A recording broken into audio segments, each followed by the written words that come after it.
Hello guys. Ito po guys, yung ating kambing. Ngayong umaga, kukumpulan naman sila dito sa gitna. Yung iba nasa loob pa ng goat house. Doon Ayun. Ang lakas ng ulan dito kagabi sa amin. Kaya ito gininaw. Yan. Gininaw sila guys. Kaya nagpapainit sila ngayon umaga. Napakalakas ng ulan kagabi. Grabe. Talagang malakas. May kulog at kidlat pa guys kagabi dito sa amin. Yung iba kumakain. Ayan kunti lang. Yung iba humihiga pa. Ayan pa sila Junmar nandun pa sa loob. Ayan.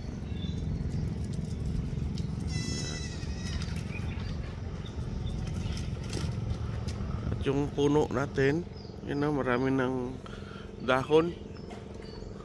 Kasi gamit ito si Blitz guys. Makintab na yung kanyang balahibo kasi ilang beses na to na deworm namin. Tsaka tumaba na siya. Tsaka tumangkad. Mas iba talaga si Blitz kaysa kay White Lion. Mas matangkad si Blitz kaysa kay White Lion. F3 po ito si Blitz. Si White Lion F2. Yan po. Tangkad talaga ni Blitz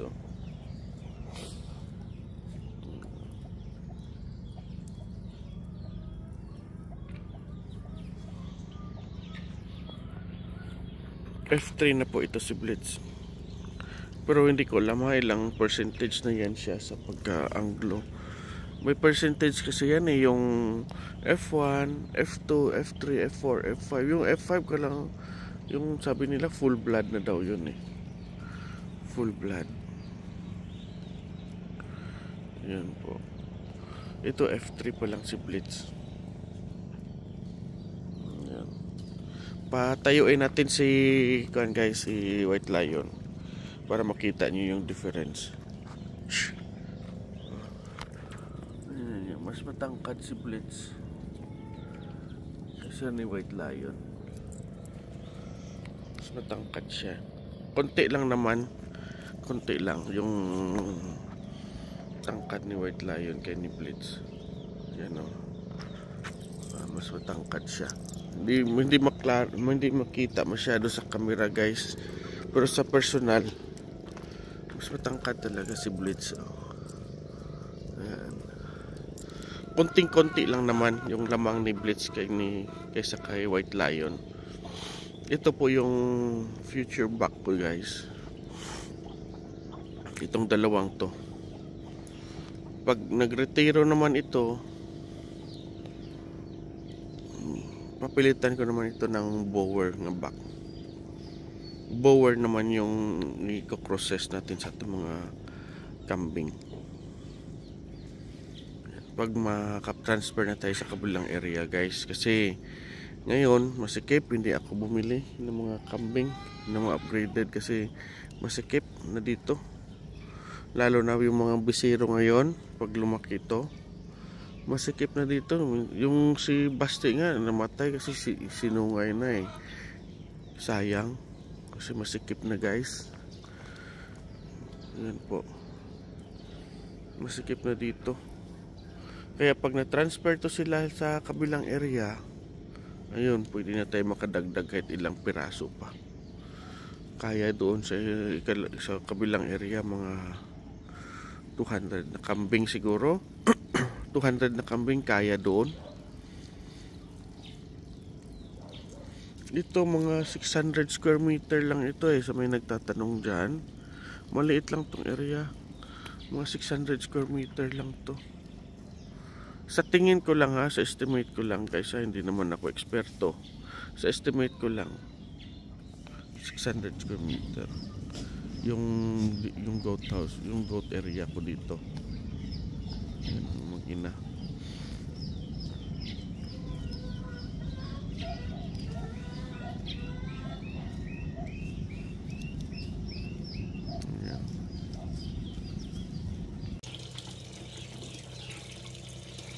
Ito na po guys, oh.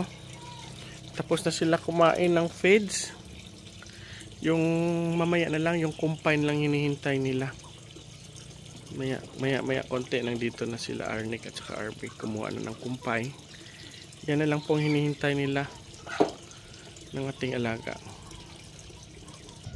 Yung iba guys, oh, nandito nagpapainit kasi kagabi ang lamig dito. Napakalamig dito kagabi guys. Yan, yung iba nandito, oh. Yan. Yung tatlo, oh, na walang mama. Yan.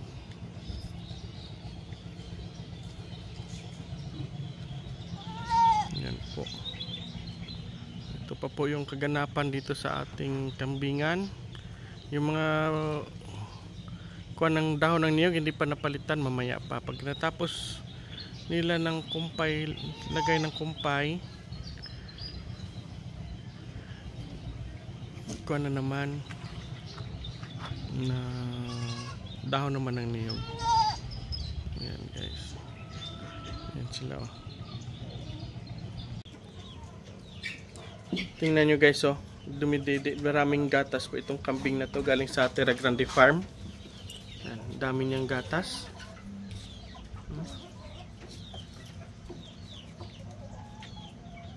Tapos na yung si cream, laging nagdidilaw ng mineral block. Ayan guys.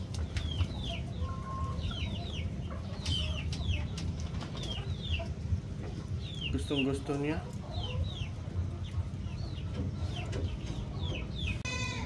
Tingnan nyo guys, oh, ang sweet na mag-ina guys, oh. Si Kirig at saka si Justin. Yun, oh. Yung ulo ng mama niya sinasandal sa anak niya. Yan. Ang sweet po na mag-ina na ito. Yan pong dalawa. Pagmasdan ninyo guys, oh. At saka yung tatlo, si Muka, si Junior, at saka si Wonder Woman. Ayan po. Magkasama ang tatlong na yan. Hindi ko na yan pinapainom ng foster milk dahil kumakain na sila. Na-deworm ko na nga yan. Next week ipapalo up ko mag-deworm yung tatlong yan. Kasi malakas na kumain ng kumpay at saka feeds, hindi pa. Hindi, kumpay pa lang yung kinakain nila. Yan po. Ayan guys, oh, malaki na. Dididi pa rin sa kanilang mama. Malaki na tong dalawa to. Anak ni Dako. Pero dumididi pa rin. Yan po. Malapit na sila nga kasing tangkad ng kanilang mama. Pero dumididi pa rin. Yan, oh.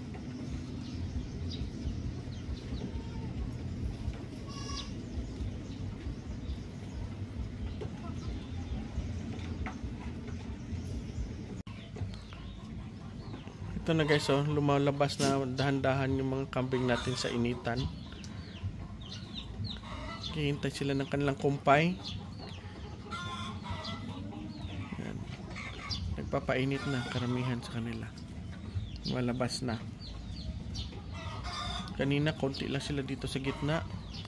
Ngayon nandito na lahat. O, karamihan lang. Yung iba nagpapasilong pa rin sa bahay, sa goat house. Yung iba nandyan, oh, sa kilid. Yan. Yan, oh. Dahan-dahan lang po. May alam niyo yung kambing natin guys, may body clock yan sila eh. Alam nila kung anong oras, tamang oras na lagi sila hindi binibigyan ng kumpay at saka feeds. Alam yan nila. At saka yung pangamoy nila, malakas din yan. Yan. Maya konti, dito na sila Arnick. Kaya yung iba nagre-ready na, oh. Malabas na para pagdating ng kumpay makauna sila ng pagkain. Yan po. Amazing guys yung mga kambing natin guys, no? Lahat naman, hindi lang dito sa akin na kambing, ha. Yung basta yung mga kambing mayroon yung body clock.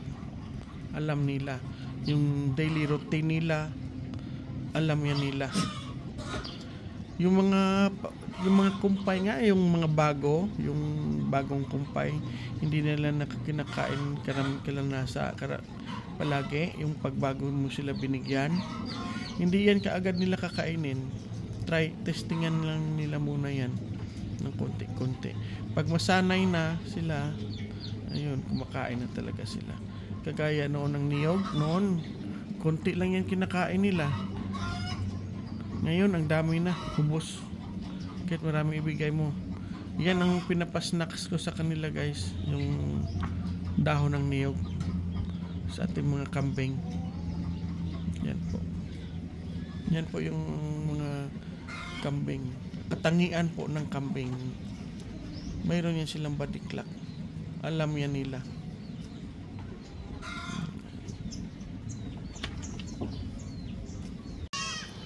Ito na po guys, so alam na nila na dumating na yung kumpay nila.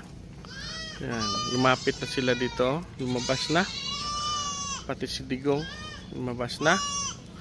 Dumating na si RB. Alam na nila na nandyan na yung kumpay nila. Eating time na daw. Yan. Yan po, hanggang doon, no? Yan. Dahan-dahan na papunta doon sa gate. Dahan-dahan na sila papunta dyan, no, sa gate. Aabang ng kanilang kumpay. Yan. Alam niya nila. Yung tunog ng motor, yung tricycle, tunog ng tricycle, alam niya nila na dumating na yung kumpay nila. Yan po, yung amazing po yung mga kambing natin guys.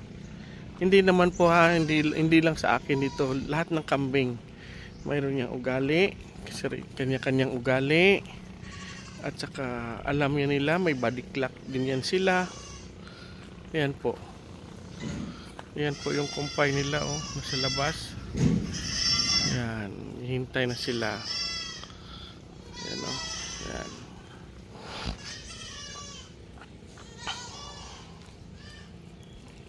Diba, oh, nandyan pa.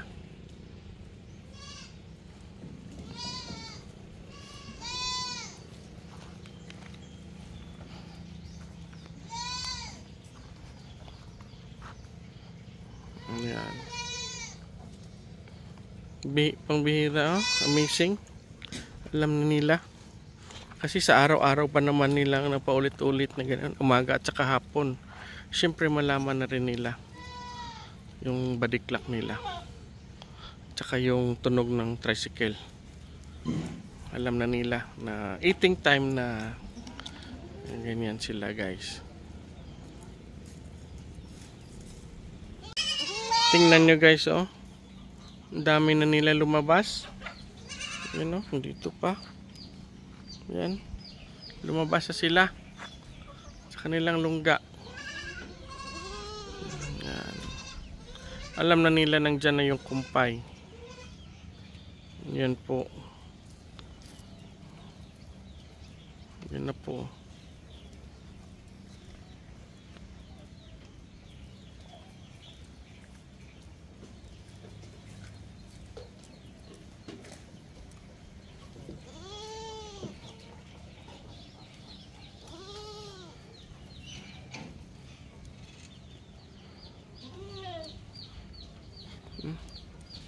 Tingin sila sa akin, oh.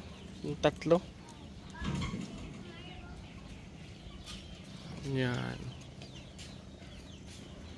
Yung iba nandoon, oh.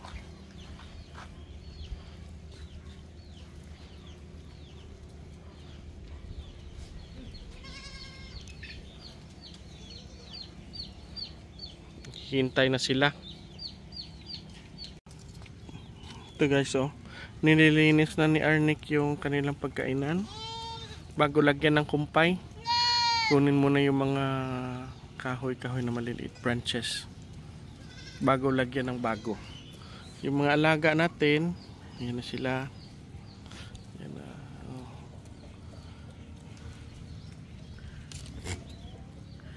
Kanina ang konting-konti nila dito sa labas, ngayon dumami.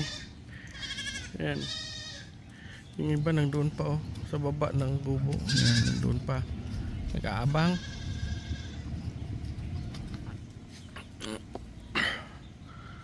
Ayan. Yan na po. Maya-maya konti, kakain na ito sila ng kumpay. Ayan.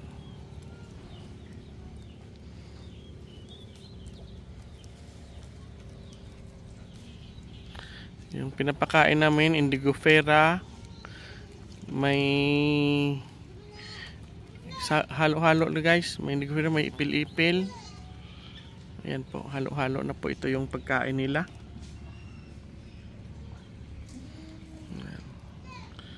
Dami na nila. Ayan po. Yung iba nandito sa likod pa Ayan. Nililinis pa ni Arnick yung kanilang pagkainan. Kinukuha pa. Si Junmar. Ayan. Pero yung ibang bisero hindi pa kumakain ng feeds, kumpay pa lang. Tsaka dahon ng niyog, kumakain din yan. Kumakain na rin yan. Dahon ng niyog. Yung mga bisero natin, nagpa-practice. Yan ang pinapraktisan nila, yung dahon ng niyog. Tsaka dahon ng ipil-ipil. Yung indigofera, mayroon ibang kambing dito na hindi kumakain yan. Yung kinukumpay namin yan. Indigofera. Hindi kumakain yung kambing namin, yung iba sarap na sarap. Pero maganda yan sa katawan ng kambing guys, kasi mataas yung protein yan. Maganda yan. Kaya lang yung iba hindi pa kala nila hindi masarap kainin daw. Parang ganon. Hindi pala nasanay kumain ng indigofera. Pero sa malunggay, gustong gusto nila. Minsan pinapakain ko to ng malunggay. Tapos tag-ulan ngayon, dahon ng saging. Pag basa yung kanilang pupo, dahon ng saging lang po yung pinapakain ko. Yan. Yan po yung ating mga alaga. Hihintay doon pa si Arnick ko. Yan nililinisan niya pa yung pagkainan. Junmar pumatong na. Yan siya Junmar.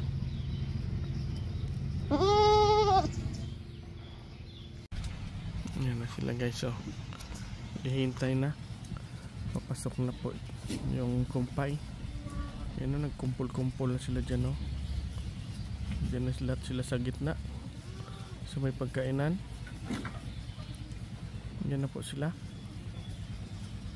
Hinintay yung kumpay. Yan, open na yung gate.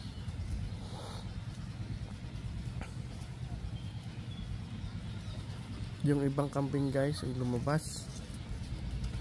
Pero bumabalik lang naman yan sila. Yan, may lumabas. Pero bumabalik lang yan. Pag natapos kan yung kumpay, babalik yan sila. Tingnan nyo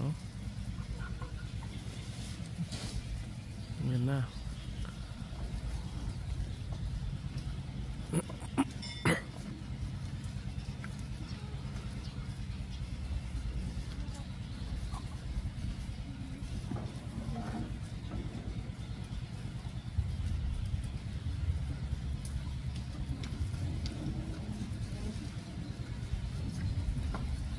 Yan, binabandol-bandol po yan nila para mas madali pag mag-transport ng kumpay. Yan po. Hindi pa nalagay sa panlagyan, kumakain na. Yan. Hindi pa nga nalagay sa pakainan kinakain na ng kambing natin. Yan yung iba nandito pa, hintay lang. Yung iba hindi makahintay. Doon, no?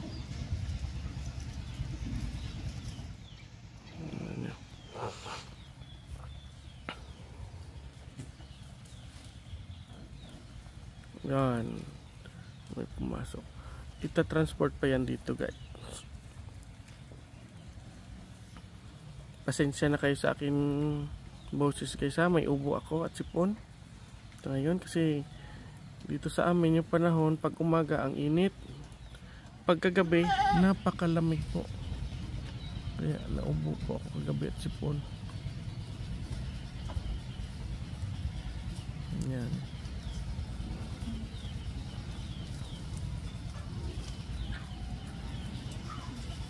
Makain na sila. Yan, o. Si Junmar. Makyat. Yan sila, o.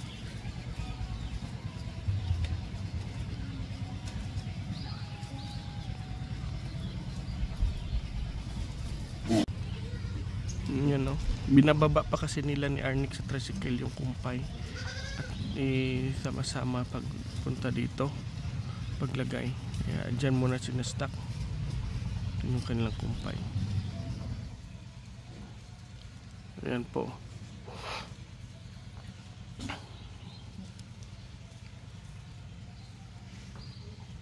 Makyat na sila, oh.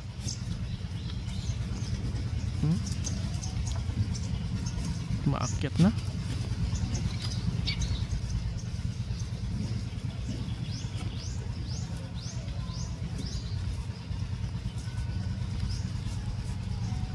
Kumpul sila doon.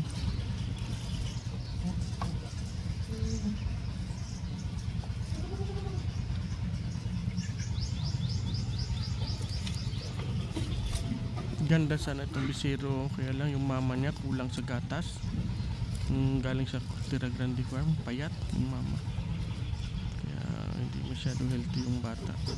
Ganda sana yung forma, oh. Ayan na po guys, so si Arnick lalagay na nila yung kumpay. Doon sa kabila. Diyan naman si RB.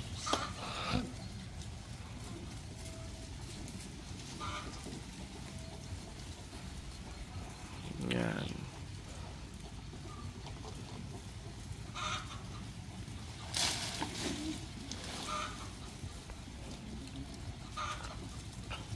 Pero yung iba kumakain pa rin doon. Doon, no? Yung iba nandito na. Ayan.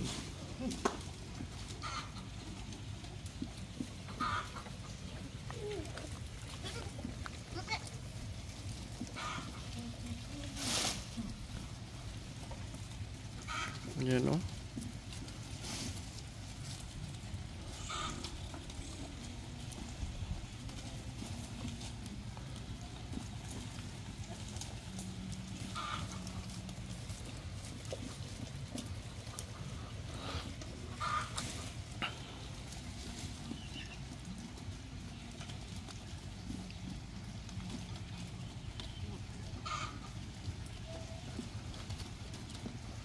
Mga maliliit to, kumakain naman din, no?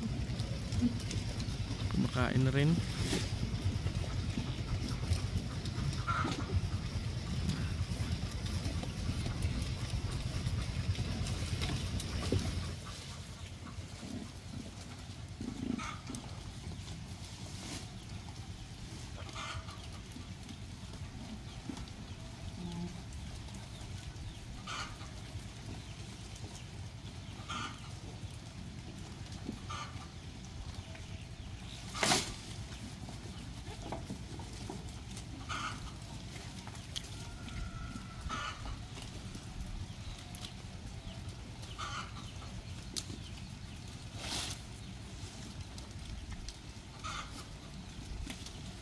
Yan po.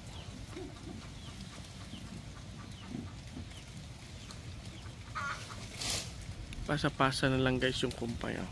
Si RB kumukuha doon sa tricycle. Si Arnick tagalagay dito. Pagkatapos nito kukuha naman sila ng dahon ng niyog. para sa ating mga kambing na rin. Yan po yung everyday gawain dito sa kambingan namin. Ito po yung gawain namin everyday po, ganito.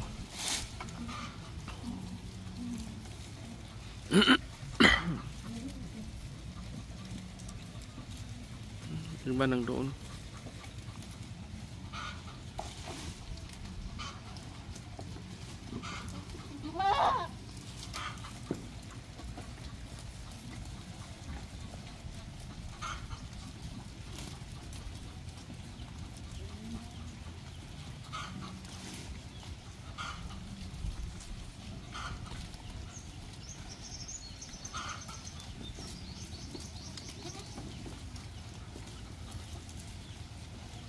Yan, you know, mga bisero kumakain.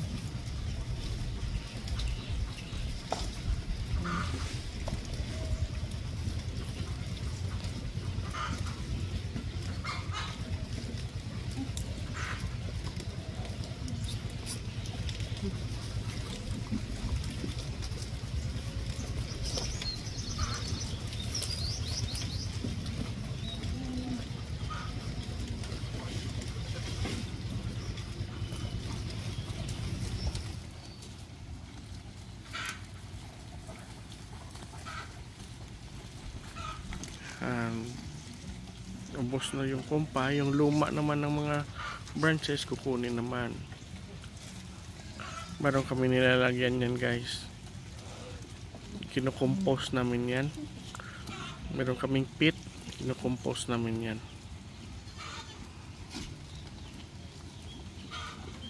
Yan po. At hanggang dito na lang guys yung ating pag-vlog sa ngayong araw na ito. Thanks for watching guys. Please like and subscribe. Bye bye.